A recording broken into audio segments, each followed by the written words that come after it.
Our hearts beat to the city streets. We began to feel the fire.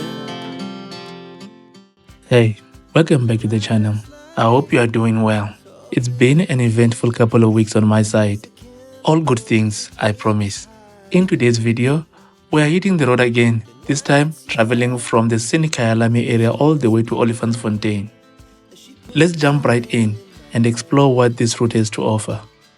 We wanna chase the night, wanna dance to the light, pull stars from the sky, just two hearts running wild. Never sleep, never stop, as we shout from the top.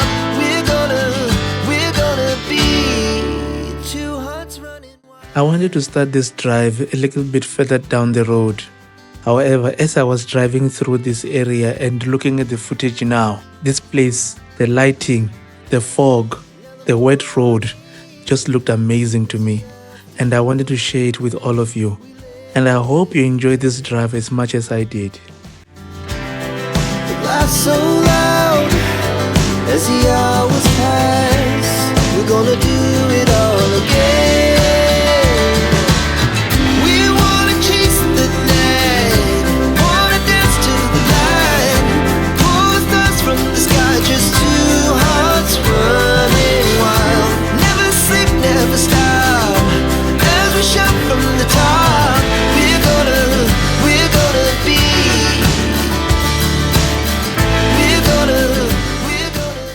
While we are driving through this beautiful scenery, let me take you through some good news stories that I found interesting over the past 2 weeks. The Public Investment Corporation, Africa's largest asset manager, announced a massive 660 million investment into green hydrogen project across Gauteng and beyond. It's a bold move that supports clean energy innovation and promises to create new jobs. In another positive development, China is planning to remove tariffs on imports from nearly all African nations. This could boost trade and economic opportunities for South African exporters, strengthening the ties between the continent and one of its biggest trade partners. And finally, something truly inspiring in the Western Cape. Students from the Stellenbosch University's NGO Save 7 have launched South Africa's very first student-led ICU facility called LifePod at Tagabed Hospital. It's designed to preserve potential organ donors and could pave the way for similar medical breakthroughs here in Gauteng. It's always great to see progress that not only lifts communities but also reflects the kind of innovation and hope this country is capable of.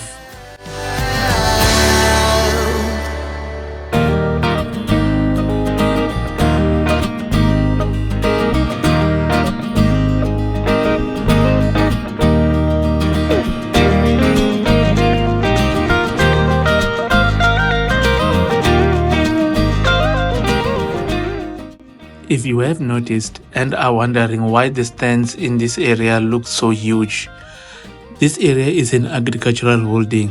One of the reasons why the stands are so big is due to the horse breeding and horse riding culture in the area.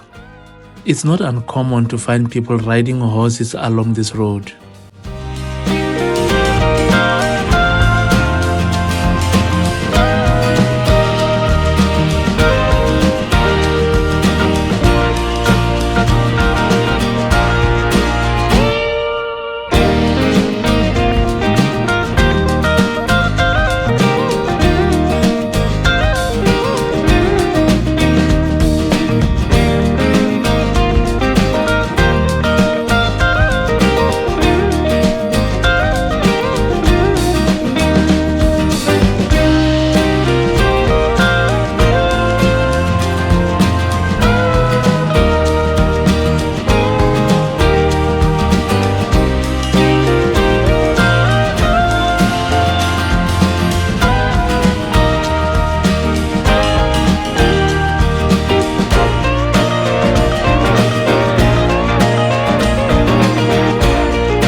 this point until we reach the R55. It is mostly comprised of businesses including Rainbow Chicken Farms, Dawn Home Nursery, and other small businesses as well.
I've driven on this road up ahead before.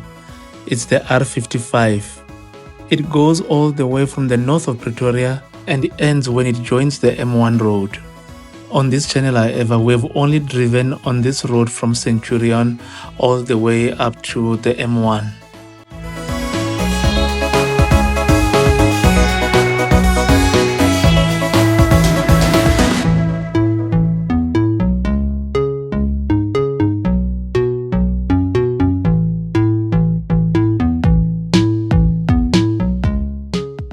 We are now passing through Blue Hills, a peaceful, semi-rural part of Midrand known for its blend of modern estates and open landscapes.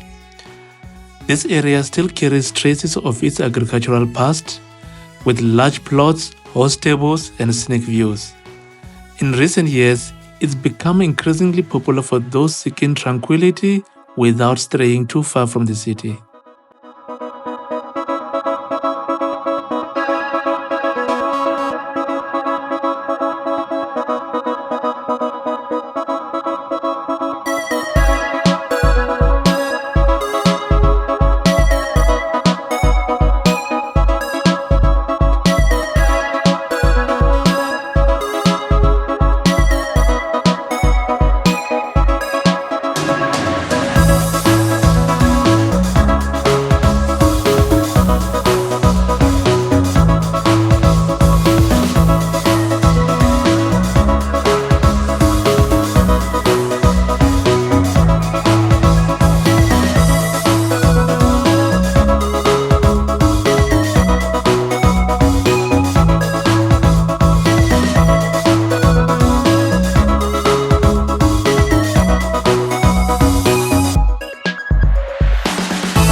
now in Country View, a quiet and well-established residential part of Midrand. Nestled between Noordwijk and the N1 highway, this area is known for its peaceful atmosphere, family-friendly estates, and green open spaces. While it's mostly residential, Country View offers quick access to both Joburg and Pretoria, making it ideal for commuters who want a calm retreat without being far from the city life.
This bridge goes over the N1.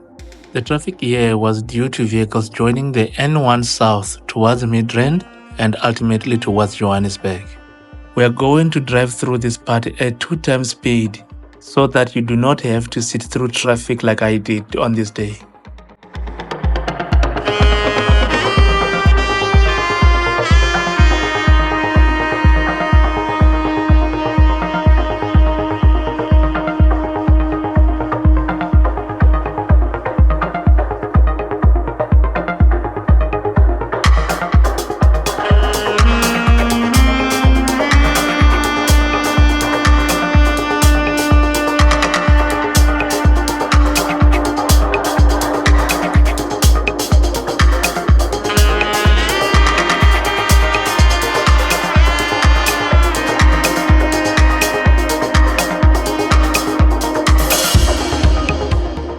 That overhead bridge in front is the Gauteng railway line, in between the Centurion and Midrand stations.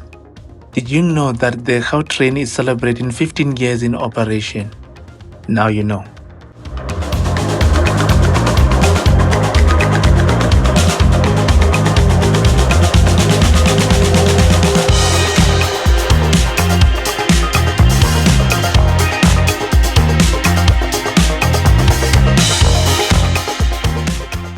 Welcome to Glen Austin Agricultural Holdings, one of the hidden gems in Midrand.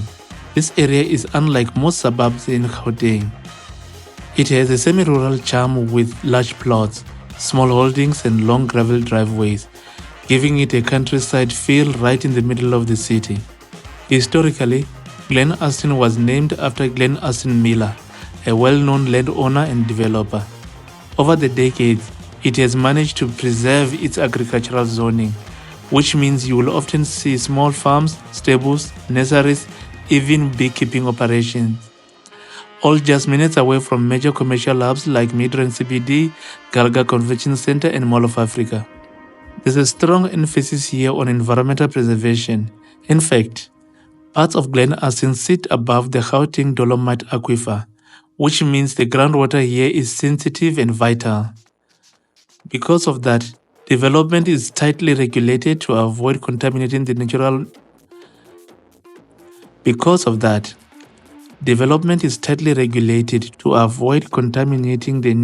water sources, especially around the nearby Glen Austin Bird Sanctuary.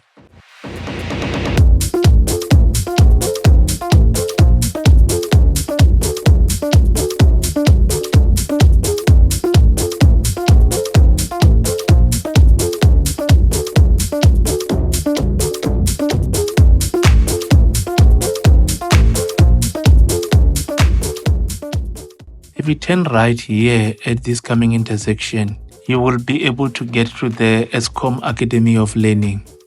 If you are interested to see what that drive looks like, you can find it at video number 16, when I drove from Pretoria to the Eskom Academy of Learning.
I ran into some potholes here, like some really deep potholes.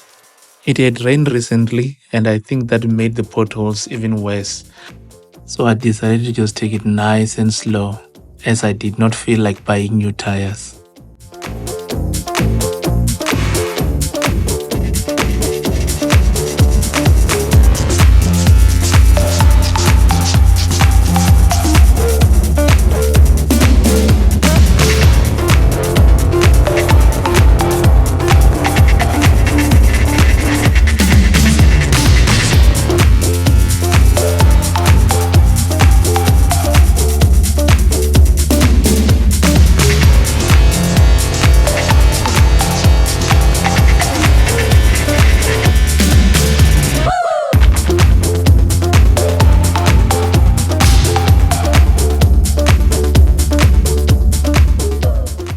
On the right is the controversial FG landfill site in Olifantsfontein.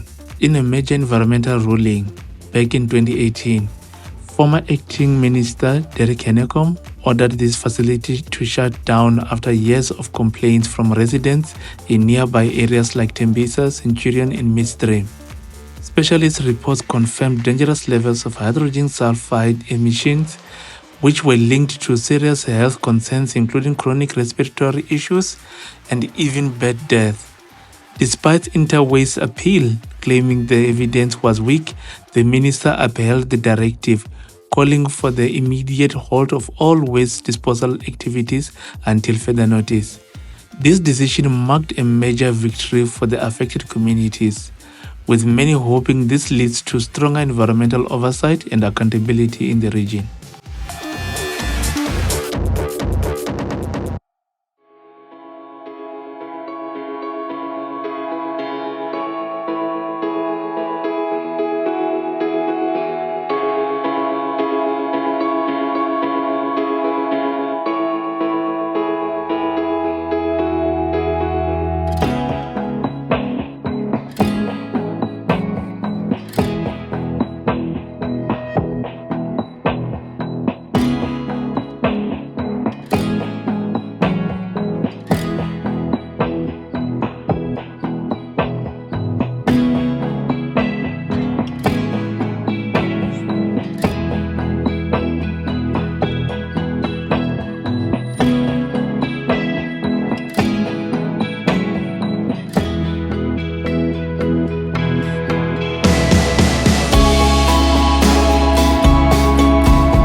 To the right is the Tembisa Mall, a large shopping center in this area. Officially opened in November 2020, its construction spanning 18 months faced delays due to COVID-19 pandemic. The mall aims to provide convenient, world-class retail to the community with a focus on job creation and local upliftment.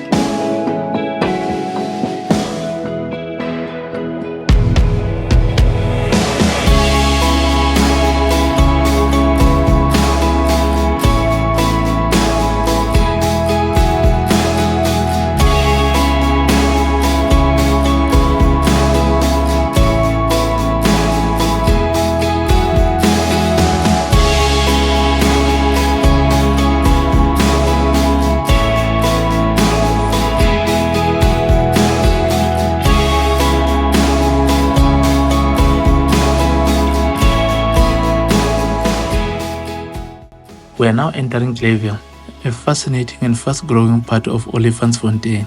It may not be widely known, but Clayville holds a story that's deeply tied to the industrial and historical heartbeat of Gauteng. The name Clayville was officially adopted in 1940, but the area's roots stretch all the way back to the 1840s when it was established as a farmland by Frederick Andries Strydom. At that time, this entire region was wide open veld, far removed from the hustle of any city. Ironically, the railway line that everyone thought would pass through halfway house, what we know as Midrand, was instead routed through Olifantsfontein, putting Clayville firmly on the map. The Olifantsfontein station, opened in 1892, was a game changer. Even though it technically sat in Clayville, it served Midrand for years, connecting people and goods between Johannesburg and Pretoria. Today, Clayville is divided into three major sections: Clayville East, Clayville CBD, and Clayville Industrial. The industrial zone, just south of View Road, is home to major companies like Coral Brick, Clover, Flowtech, and Goldie Chicken. This makes Clayville one of the key industrial engines driving job creation and logistics on the East Rand.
I don't know if this still qualifies to be called a pothole.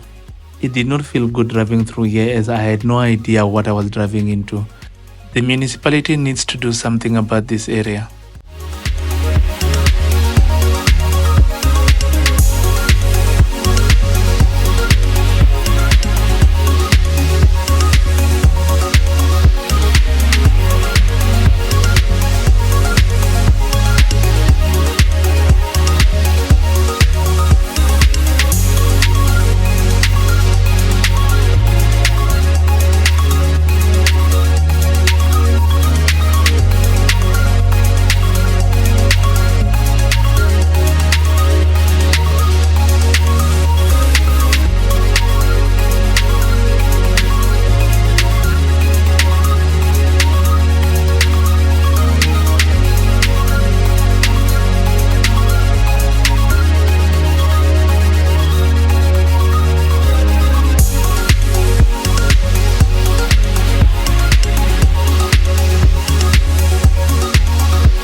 I have already covered from this point going forward in video number 68, the Olifantsfontein to Centurion video.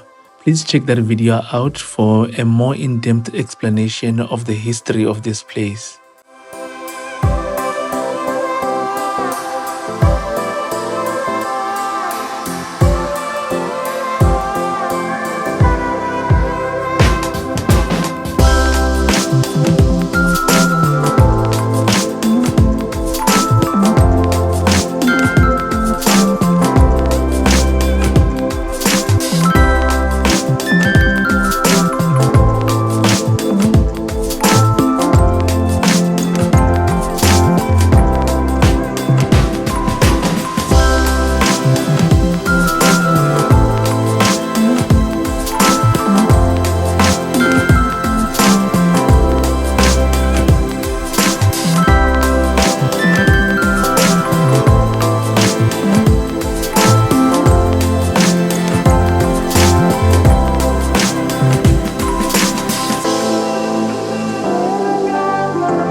coming along on this journey with me. I really appreciate you tuning in week after week to these videos. If you are enjoying these videos and you have not done so, please consider subscribing. It really does help. Now, see you next week.